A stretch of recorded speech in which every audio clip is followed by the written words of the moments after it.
और लोग आते रहेंगे, तब तक देखो। इस लिंक पे सिर्फ इंटर वाले का फिजिक्स चलेगा, और लोगों के लिए दूसरा लिंक देंगे। बाकी लोग आते रहेंगे, तब तक देखो पढ़ाना क्या है। बोर्ड तो दिख ही रहा होगा अच्छे से। जहां ना दिखे तो कमेंट कर देना वहां पे चैट में। देखो, अब फिजिक्स में क्या है ना, कि एक एक चैप्टर में हम टॉपिक वाइज पढ़ाएंगे। कम कम से 5 दिन में एक चैप्टर चलेगा। छठवें और सातवें दिन में आप लोग का न्यूमेरिकल हो जाएगा, 2 दिन में। फिर 28 दिन में इसमें टेस्ट रखने का होता है एप्लीकेशन में। तो 28 दिन में आपका टेस्ट रहेगा एक चैप्टर का। तो आपके पहले चैप्टर में जो टॉपिक है पढ़ाने के लिए वो यहाँ पे लिखे हैं। तो आपका पहला चैप्टर है वैद्युत आवेश एवं वैद्युत क्षेत्र। अब वैद्युत आवेश और वैद्युत क्षेत्र में चैप्टर में हमको पढ़ना क्या क्या है। देखो, पहला कि वैद्युत आवेश होता क्या है। पहला ये है कि वैद्युत आवेश होता क्या है, पहला टॉपिक। वैद्युत आवेश में वैद्युत आवेश के मूलभूत गुण भी होते हैं, जैसे धनावेश, ऋणावेश, इसके गुण, योग्यता, क्वांटीकरण, ये सब वैद्युत आवेश में पढ़ना है। और दूसरा, कूलाम का नियम। कूलाम के नियम आप लोग कुछ पढ़े भी है, तो कूलाम का नियम दूसरा टॉपिक है इसमें। और तीसरा, वैद्युत क्षेत्र। वैद्युत क्षेत्र और वैद्युत क्षेत्र की तीव्रता, ये तीसरे टॉपिक में पढ़ना है। और चौथे टॉपिक में पढ़ना है हमको वैद्युत द्विध्रुव।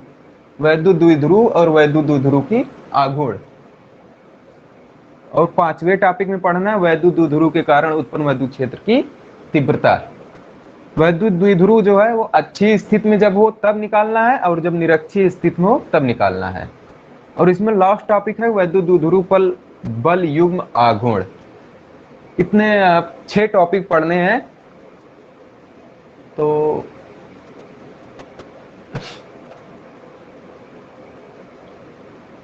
और लोग ज्वाइन हो जाएं तो अच्छा रहेगा, जल्दी हो जाए।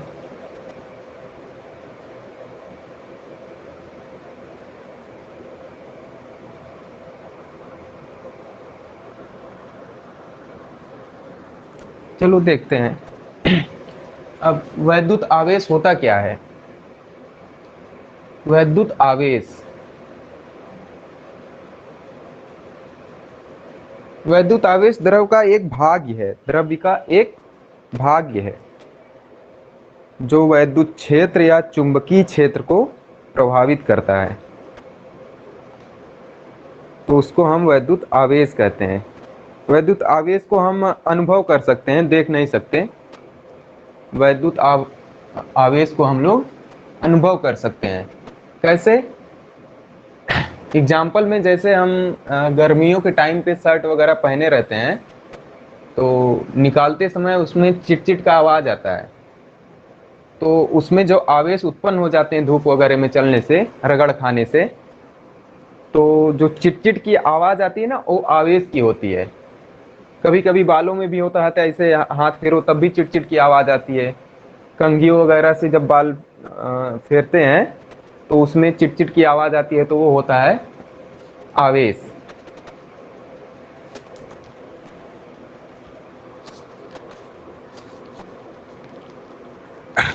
देखो, आप लोग को अपने आप से ही फेयर बनाना पड़ेगा इंटर में, क्योंकि जो अपने आप से अच्छा फेयर बना लोगे, यहाँ से पढ़ो फिर वही लिखो। जैसे हमने पहला टॉपिक दे दिया है पहले चैप्टर का, वैद्युत आवेश। अब वैद्युत आवेश आप लोग हेडिंग डाल लिया करो, या कॉपी पेन वगैरह लेके बैठा करो, वहाँ समझा करो। फेयर अलग से अपने आप से लिखा करो, क्योंकि अपने से अच्छा कोई फेयर नहीं लिखोगे। जो वैद्युत आवेश हम बता रहे हैं, वैद्युत आवेश हेडिंग डालो, फिर उसके बारे में जो बता रहे हैं वो लिख देना फेयर में। फिर वैद्युत आवेश के मूलभूत गुण।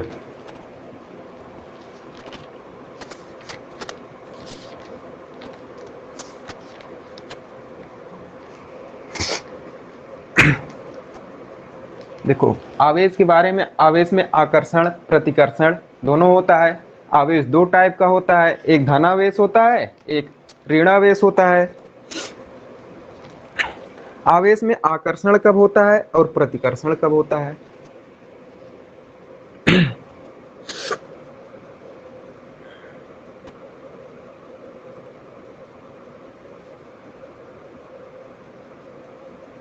देखो, जब धनावेश अर्थात ऋणावेश दोनों अलग अलग रहेंगे तो दोनों में आकर्षण होगा,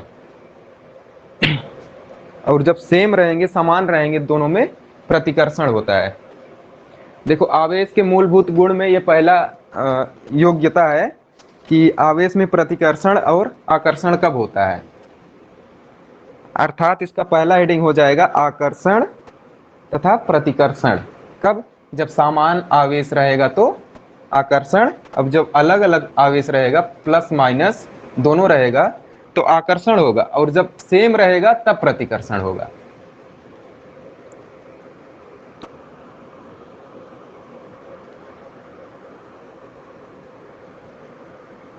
देखो, आवेश का संरक्षण क्या है।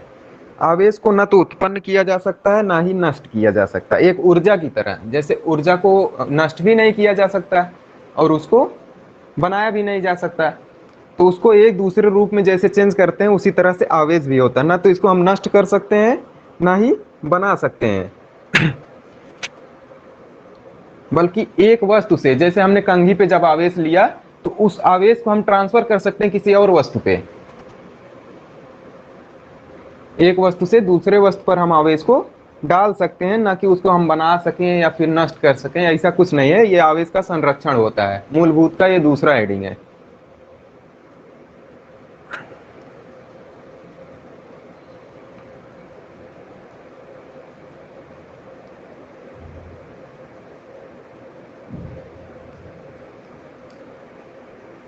देखो, अब क्वांटीकरण का सिद्धांत ये सबसे इंपॉर्टेंट होता है इसमें, मूलभूत में। इसमें न्यूमेरिकल वगैरह भी पूछता है। चलो, टॉपिक देख लिए हो तब हम लिख के पढ़ाएंगे।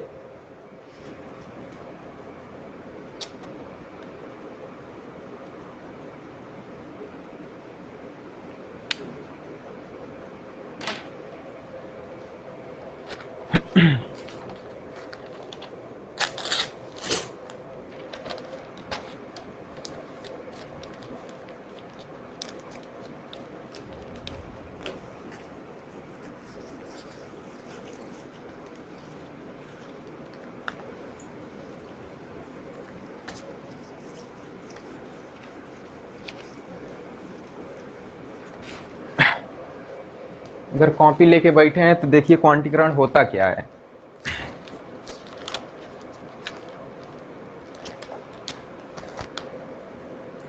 प्राकृत में आवेश हमेशा एक निश्चित न्यूनतम मान पूर्ण गुणन का रूप होता है, उत्पन्न करता है। इसी गुण को आवेश का क्वांटीकरण कहते हैं। प्राकृत में आवेश जो होता है हमेशा एक निश्चित न्यूनतम मान पूर्ण का गुणन के रूप में उत्पन्न होता है, मतलब एक पूर्णांक के रूप में आवेश बनता है।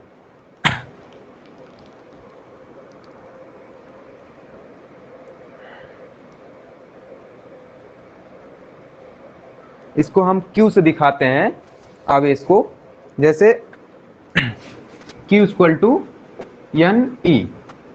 ई यहाँ पे इलेक्ट्रॉन पर आवेश है, जिसका मान 1.6 इंटू 10 की पावर माइनस 11 होता है। ठीक,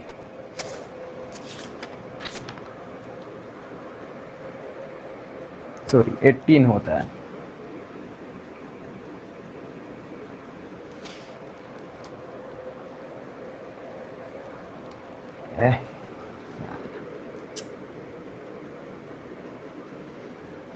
इलेक्ट्रॉन पर चार्ज कितना होता है?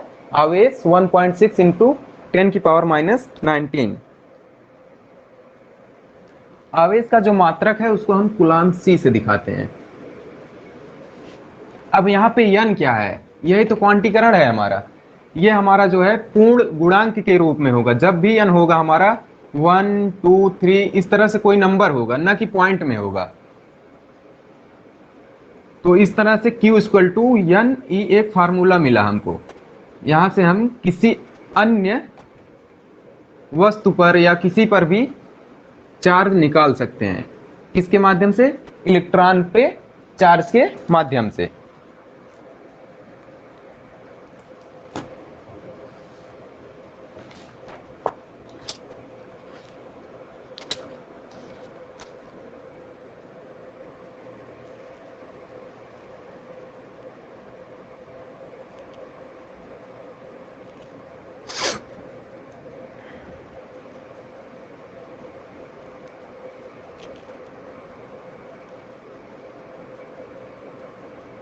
चलो जैसे इस पे एक आध न्यूमेरिकल वगैरह रहे, कैसे आएगा। जैसे दे दिया किसी चालक पर आवेश जो है 8.0 इंटू 10⁻⁷ कूलाम है, ऋणावेश है। इस पर सामान्य अथवा कितने इलेक्ट्रॉन अधिक आ सकते हैं।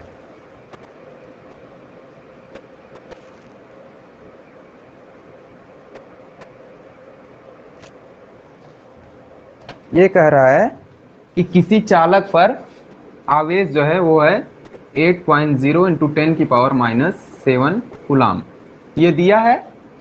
और पूछ रहा है कि ये ऋणावेश दिया है, ये जो कूलाम दिया है ऋणावेश दिया है, और पूछ रहा है कि उस वस्तु पर कितने अधिक या कम इलेक्ट्रॉन आ सकते हैं। इलेक्ट्रॉन की संख्या क्या होती है, n।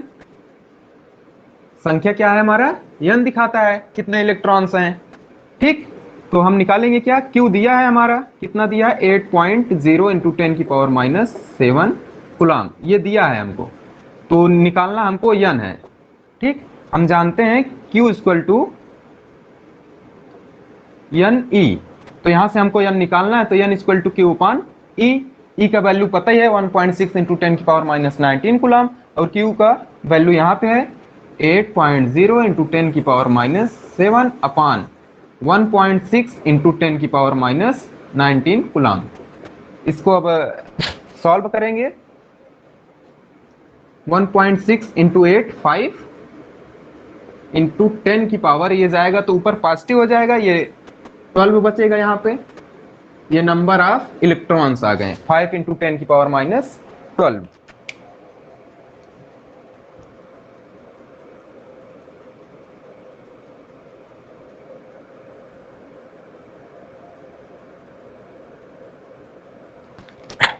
अब जब ये लिखा रहे, जब ऋणावेश ये दिया है, ये जो कूलाम हमको दिया है आवेश चालक पर, ये बोल रहा है कि ऋणावेश है, तो इस नंबर ऑफ जो इलेक्ट्रॉन्स निकलेंगे ये अधिक होंगे कम, ये बताना है कि ये अधिक होंगे कि कम। पहले तो नंबर निकालने के लिए बोला है, फिर लास्ट में बोला है कि अधिक है या कम। तो ध्यान देना, जब हमको चालक पर आवेश जो रहे वो जब निगेटिव दिया रहे, जब निगेटिव दिया रहेगा तो हमेशा हमारा ये अधिकता रहेगा। नंबर ऑफ इलेक्ट्रॉन, जो संख्या है इलेक्ट्रॉन की, ये हमेशा अधिकतम रहेगा जब ये निगेटिव दिया रहेगा, और यही जब पॉजिटिव देगा तो ये कम से कम रहेगा। ठीक है,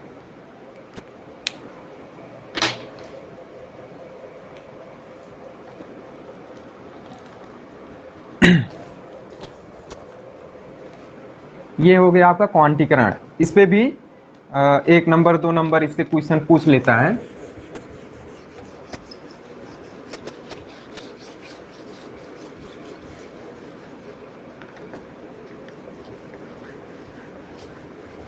कोई नहीं, आज डेमो के रूप में क्लास ले लो, कल से और लोग को देखना, ज्वाइन करना जो लोग हों साथ में।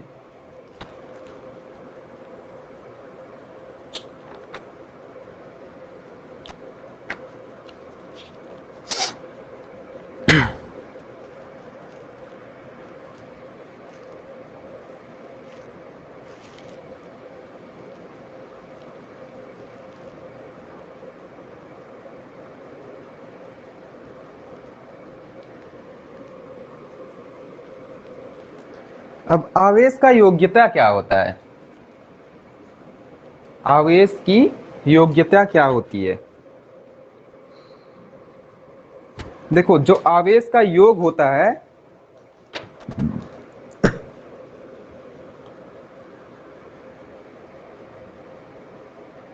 जो आवेश का योग करेंगे हम लोग, जब आवेश को जोड़ेंगे तो उसको हम बीजगणितीय रूप से जोड़ सकते हैं, न कि अन्य रूप से। जैसे हमारे पास है एक Q1 plus Q2 plus Q3, इस तरह से हम बीजगणितीय योग से ही उसको जोड़ सकते हैं। ये है उसकी योग्यता। ये हो गया हमारा मूलभूत तीन हो गए आवेश के मूलभूत गुण। कौन कौन से? आकर्षण तथा प्रतिकर्षण पहला था, आवेश का संरक्षण दूसरा था, क्वांटीकरण तीसरा था, और चौथा है आवेश का योग्यता।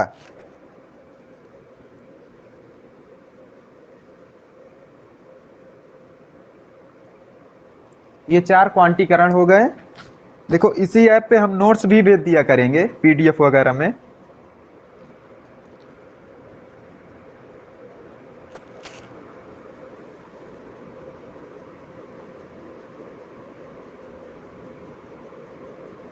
अब देखो तीसरा टॉपिक है, दूसरे टॉपिक में था कूलाम का नियम। अब हम पढ़ेंगे कूलाम के नियम।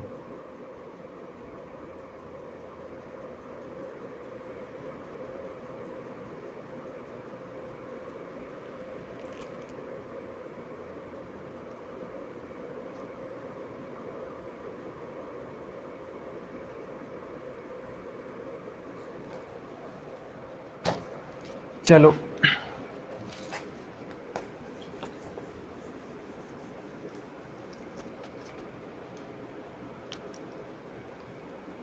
तीसरा पढ़ते हैं।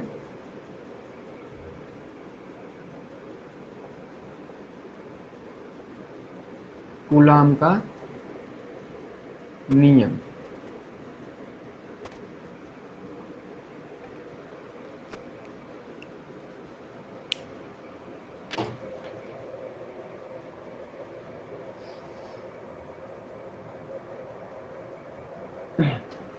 कूलाम का नियम पढ़ते हैं।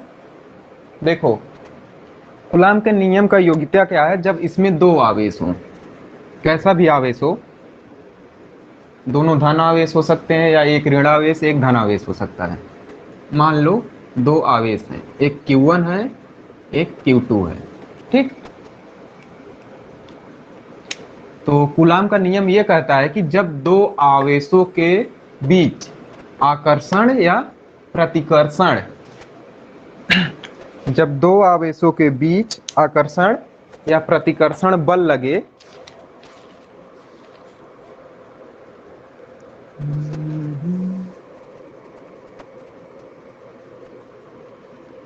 तो उसमें वैद्युत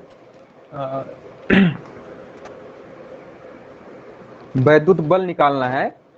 आकर्षण बल या प्रतिकर्षण बल जो भी लगता है, इसमें दो आवेशों के बीच आकर्षण या प्रतिकर्षण बल लगेगा, अब उसी को निकालना है हमको। तो जो भी हो वही देखेंगे कि मान लो एक Q1 है एक Q2 है, दो आवेश हैं, दोनों के बीच आकर्षण या प्रतिकर्षण बल लगते हैं, अब उसी बल को हमें निकालना है। तो क्या करेंगे? दोनों आवेशों के मात्रकों का गुणनफल प्लस दोनों आवेशों के बीच के दूरी के वर्ग का व्युत्क्रमानुपाती। कूलाम का नियम क्या होता है? दोनों आवेशों के गुणनफल, जैसे Q1 है और Q2 है, तो बोल रहा है कि दोनों आवेशों के गुणनफल तथा दोनों आवेशों के बीच के दूरी के वर्ग के व्युत्क्रमानुपाती होता है। तो इसके बीच की दूरी हम मान लेते हैं r है, ठीक। तो क्या कह रहा है? आकर्षण या प्रतिकर्षण बल लगने वाला किसके अनुक्रमानुपाती होता है? दोनों आवेशों के गुणनफल के। तो अनुक्रमानुपाती Q1 इंटू Q2 अपान व्युत्क्रमानुपाती उसके बीच की दूरी के वर्ग के व्युत्क्रमानुपाती होता है, ठीक। तो यह directly proportional Q1 into Q2 upon R square. अब इसको हटाने के लिए हम एक नियतांक यूज करते हैं K equal to Q1 Q2 upon R, ठीक।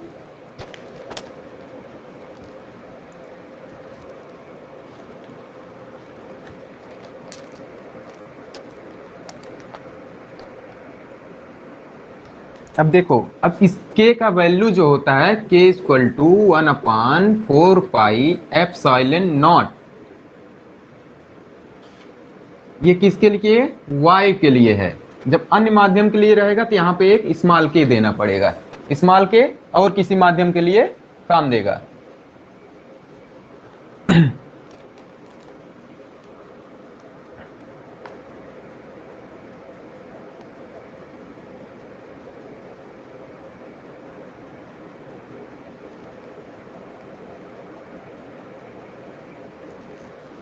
अब इस k का वैल्यू क्या होता है? 9 इंटू 10⁹। अब इसका मात्रक कैसे निकालेंगे?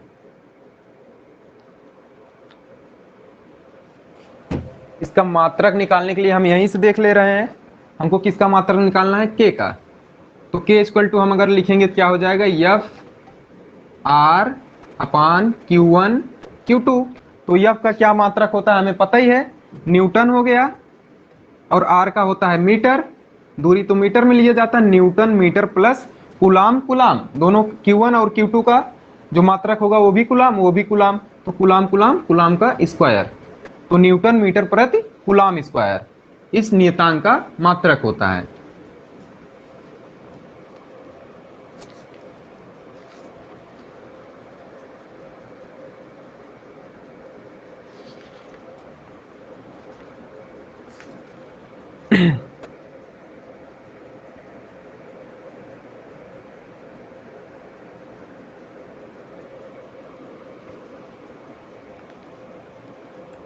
तो इसका मेन फार्मूला हमको क्या मिला है आपका?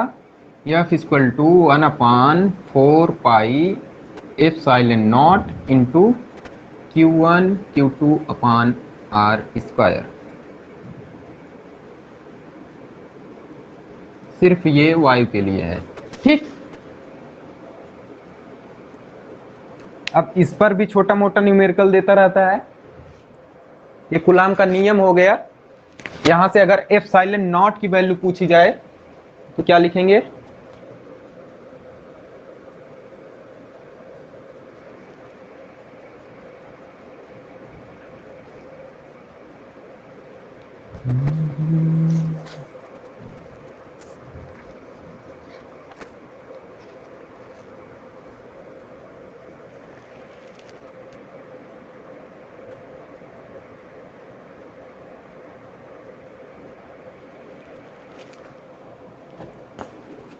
चलो, epsilon naught equal to 8.55 into 10⁻⁻12। अब इसका मात्रक क्या होगा? एप्सिलॉन नॉट का जो वैल्यू होता है 8.85 इंटू 10⁻⁻12। तो इसका मात्रक हम कैसे निकालेंगे? यहीं से निकाल लेते हैं इसको भी। तो अगर एप्सिलॉन नॉट इधर किया जाए तो इधर क्या बचेगा? 1/4 पाई Q1 Q2 upon F R square. तो Q1 Q2 मतलब कूलाम का स्क्वायर अपान न्यूटन मीटर। बस ये हो गया इसका मात्रक।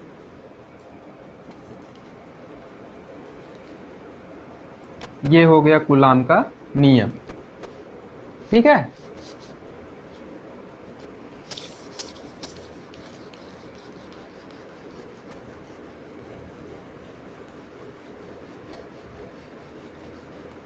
देखो आज बहुत ज्यादा तो नहीं पढ़ाया जाएगा, थोड़ा थोड़ा करके 5 दिन 6 दिन में एक एक चैप्टर आराम से पढ़ेंगे।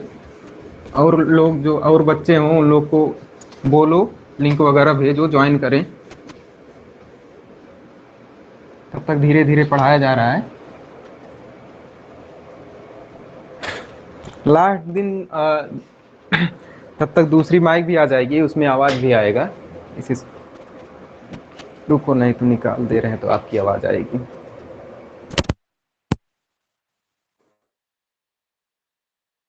क्वेश्चन वगैरह हो तो पूछ सकते हो, बोलो उधर से अनम्यूट करके।